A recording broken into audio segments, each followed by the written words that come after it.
Hello,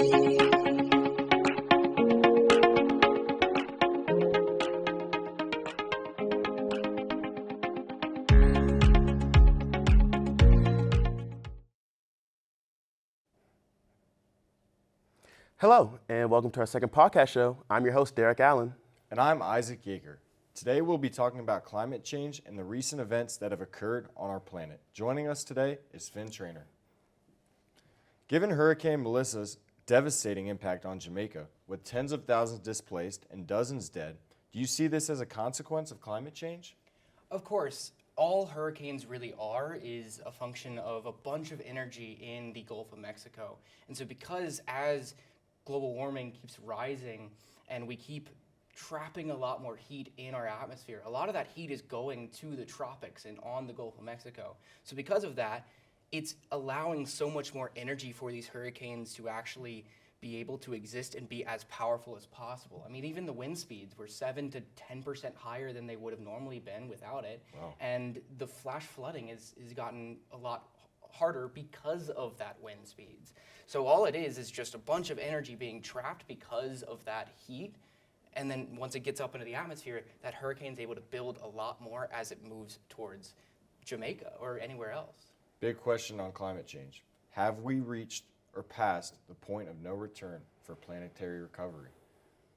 I think it's a hard question to really answer because there are elements of it that we're kind of getting closer to the point of no recovery.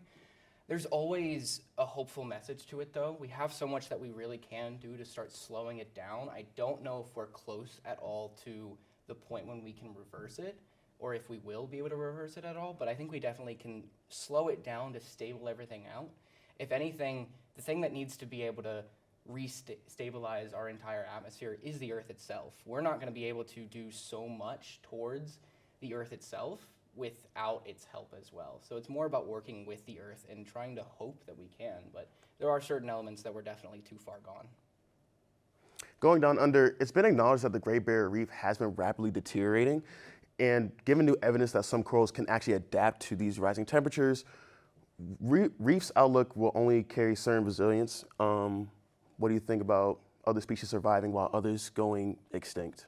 Yeah, it's mainly a question about coral bleaching, where you have all of that nitrogen and you have a hotter water source for where those coral are actually made. And because of that, it allows all the algae to have to move away from the coral, and that is weakening the coral. It's not adding that level of protection that is needed for the coral to be able to survive. And because of that, there's so many different issues that keep coming as well as just the warmer temperatures. So are there certain reefs that are ready and adapting to the warmer climates, able to keep that algae? Yes, there are.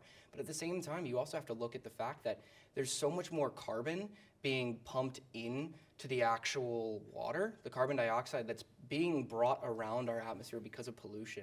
A lot of that is going into our water and being collected by the algae that's on these reefs, by a lot of the phytoplankton that's in the actual water itself, and it's making the water a little bit more acidic, which is not very good for any animal life, especially for these reefs. And then also the animals that survive in the reefs that kind of have a habitat with the reef itself, they're causing a lot of issues because they have to leave. The water's too warm for them to even survive. They have to leave. Coral can't really leave.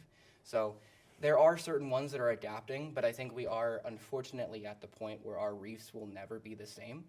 We can slow it down, we can get it to a measurable point, but they won't be able to grow back to where they were. Earlier last week, a 6.3 magnitude earthquake devastated Afghanistan, eliminating historical local real estate and injuring over 600 people. Now, do you think disasters like this will influence structural development around the world? I think it has a chance to. I think the only issue with that is you still see today where people still live in the Outer Banks. And the Outer Banks is historically just a really bad disaster, one bad disaster away from just being wiped off the planet of the Earth. There's people who still live in these places that have so much disasters and a lot harder of a time actually surviving the whole time. They still live there. I think we can get into a point where a lot more buildings will be built with earthquakes in mind, But at the same time, we've been kind of doing that for a lot of years. In Rome, that's been done a lot, especially with the volcanic activity around. But again, people still live in Pompeii. And the biggest disaster that happened in Pompeii was a volcanic eruption. They've had a second one since people still live there. There's about 23,000 people who still live in Pompeii. And you think, well, isn't that a powder keg? Isn't that a little scary to live there? But they still do it. So I think structurally, they'll get better at building these buildings, but it still costs a lot of money to make a house be able to sustain a 6.3 magnitude earthquake. That's still something that, at this rate, it's not easy to do, but it'll cost a lot of money. Have you seen cultural growth stunted in the Middle East as a result of the increase in seismic activity in the region? I think we've seen a little bit of it, but again, similar to the other question, it's mainly been a lot of talk about the disaster right in the moment. They'll have a news story. Everyone will think about that city that happens with that earthquake or with that natural disaster for a few days, but then afterwards, it really just kind of goes on to the next story. And so because of that, there's not a whole bunch of cultural change.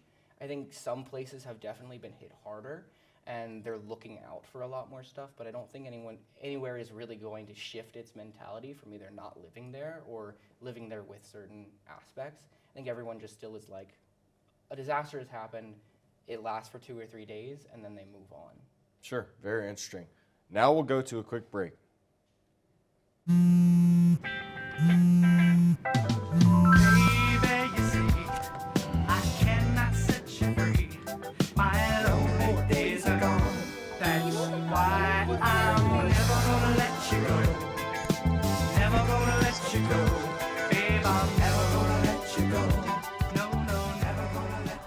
Here you go.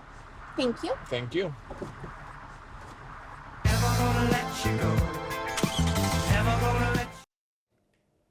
Welcome back to our second podcast show. Now, let's get right back into it. On a cooler note, NASA satellites have shown Antarctica has gained over 100 billion tons of ice. How is this even possible?